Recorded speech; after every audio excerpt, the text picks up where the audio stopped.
నాలుగోసారి ముఖ్యమంత్రిగా బాధ్యతలు చేపట్టిన తర్వాత ఏపీ ముఖ్యమంత్రి చంద్రబాబులో మార్పు స్పష్టంగా కనిపిస్తోంది.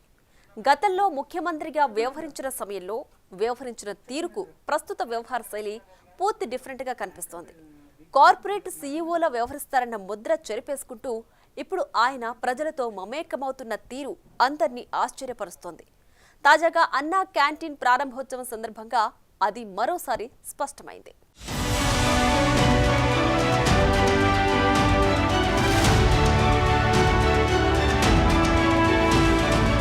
అధికారంలో ఉంటే ఎంతసేపు అధికారులతో సమీక్షలు, అభివృద్ధి అజెండాలు, పాలన వ్యవహారాలతో బిజీగా ఉంటూ రాష్ట్ర సీఈఓగా బ్రాండ్ వేయించుకున్నారు సీఎం చంద్రబాబు. ఉమ్మడి రాష్ట్రంలో 2 సార్లు, 2014లో విభజిత ఏపీ సీఎంగా 3వ పాలించినప్పుడు చంద్రబాబు వ్యవహార తీరు అలాగే కనిపించేది. విపక్షంలో ఉంటే మీడియా ముందుకు వచ్చినప్పుడు సుదీర్ఘ ప్రసంగాలు, పార్టీ రివ్యూ మీటింగ్లకే ఎక్కువ టైం కేటాయిస్తారన్న పేరుండేది.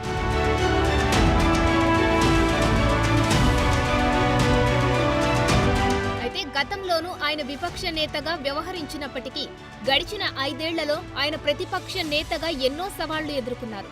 తన రాజకీయ జీవితం మొత్తంలో ఎప్పుడూ చూడని ప్రతీకార రాజకీయాల్ని చూశారు. జగన్ ప్రభుత్వ కక్ష సాధింపు చర్యలతో దాదాపు 2 నెలలు జైలు జీవితం కూడా గడపాల్సి వచ్చింది ఆయనకి. 14 ఏళ్లు ముఖ్యమంత్రిగా పనిచేసిన ఆ అపర చాణక్యుణ్ణి ఏడిపించి సీఎంగానే శాసనసభలో అడుగు పెడతానని శపథం చేసే పరిస్థితి కల్పించింది గత ప్రభుత్వం.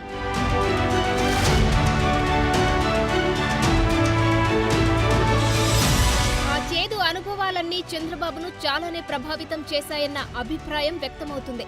అందుకే బాబులో మార్పు ఎక్కువగా వచ్చిందంటున్నారు.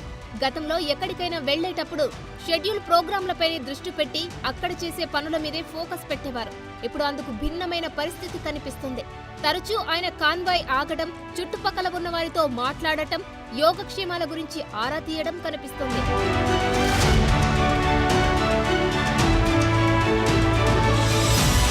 మొన్నీ మధ్య ప్రకాశం బ్యారేజ్ మీద వెళ్తున్న ముఖ్యమంత్రి కాన్వాయ్ సడన్ గా ఆగిపోయింది. పొంగి పొర్లుతున్న కృష్ణానదిని చూస్తూ అక్కడ ఉన్నవారి యోగక్షేమాలు కనుక్కుంటూ చంద్రబాబు అందర్నీ ఆశ్చర్యపరిచారు. ఒక్కసారి తన కాన్వాయ్ వెనుక పరిగెత్తుకొస్తున్న మహిళను గమనించి రోడ్డు మీద కాన్వాయ్ ఆపి ఆమె మంచి చెడు కనుక్కొని ఆమెకు అవసరమైన సేవలు అందించమని పార్టీ శ్రేణులను పురమాయించారు.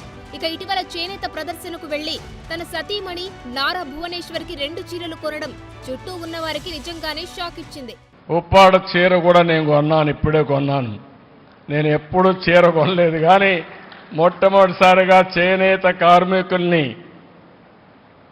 ప్రోత్సహించడానికి మా మిస్సెస్ కూడా గుర్తొస్తే 2 చీరలు కొన్నాను. ఒకటి ఉప్పాడ, ఒకటి ధర్మవరం అని చెప్పి నేను మీకు తెలియజేస్తున్నా.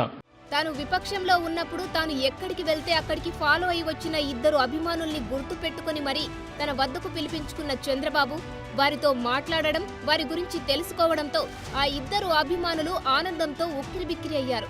దెందులూరుకు చెందిన దుర్గాదేవి, వినుకొండకు చెందిన శివరాజు యాదవ్ తెలుగుదేశం పార్టీకి వీరాభిమానులు. విపక్షంలో ఉన్న 5 ఏళ్లలో ఎప్పుడు చంద్రబాబు ఎక్కడికి వెళ్లినా అక్కడకు 2 వచ్చేవారు. చంద్రబాబు అరెస్ట్ అయ్యి రాజమండ్రి జైల్లో ఉన్నప్పుడు కొన్ని రోజుల పాటు వారిద్దరూ అక్కడే ఉండడం గమనార్హం. వీరిని గుర్తు పెట్టుకుని మరి వారిద్దరిని చంద్రబాబు తన వ్యక్తిగత సిబ్బంది ద్వారా పిలిపించుకొని మాట్లాడారు.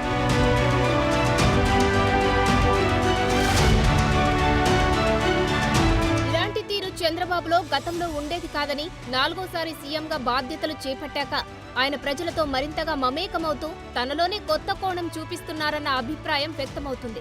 తాజాగా ఏపీలో 5 ఏళ్ల తర్వాత అన్నా క్యాంటీన్లు మళ్లీ ప్రారంభమయ్యాయి.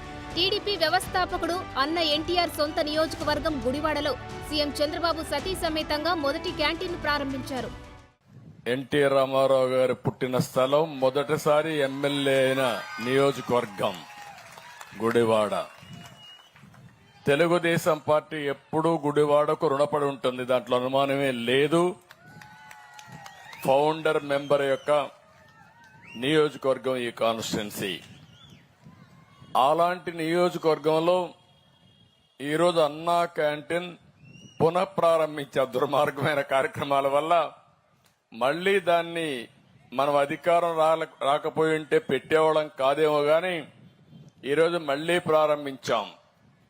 ఈ గుడివాడలో 3 క్యాంటీన్లు పెట్టాలనుకున్నాం. ఇప్పుడు 2 రెడీ అయినాయి. తొందరలో అది కూడా ప్రారంభిస్తాం.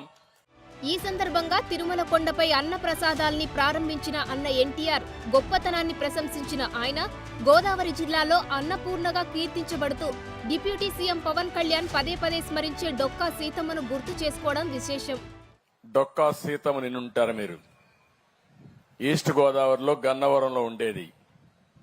ఆ రోజుల్లో ఎవరైతే గోదావరి దాటొస్తే ఎన్నో ఇబ్బందులున్నాయని వంట చేసి వచ్చిన వాళ్ళందరికీ తిండి పెట్టేది. అందుకే ఇప్పటికి కూడా డొక్కా సీతమ్మ అంటే అన్నదానం చేయడంలో మేటైన మహిళగా చరిత్రలో మిగిలిపోయింది. శాశ్వతంగా గుర్తుపెట్టుకుంటున్నాం. 74 ఏళ్ల వయసు గల చంద్రబాబు ఇప్పటికే అంత యాక్టివ్ గా ఉండడానికి ఆయన తెల్లవారుజామున చేసే యోగా, తినే ఆహారంలో తీసుకునే జాగ్రత్తలే అంటారు. అలాంటి ఆయన గుడివాడ అన్నా క్యాంటీన్లో భువనేశ్వరితో కలిసి పలువురికి భోజనం వడ్డించి వారితో కలిసి భోజనం చేశారు. అక్కడ తనతో పాటు తింటున్న పేదల సమస్యలను అడిగి తెలుసుకుని వాటిని తన సిబ్బందితో నోట్ చేయించి పరిష్కరించమని ఆదేశాలిచ్చారు. ఆయన 4వ సారి సీఎంగా పగ్గాలు చేపట్టాక అలా అందరితో కలిసిపోతుండడం పార్టీ శ్రేణుల్లో సరికొత్త ఉత్సాహం నింపుతోందిప్పుడు.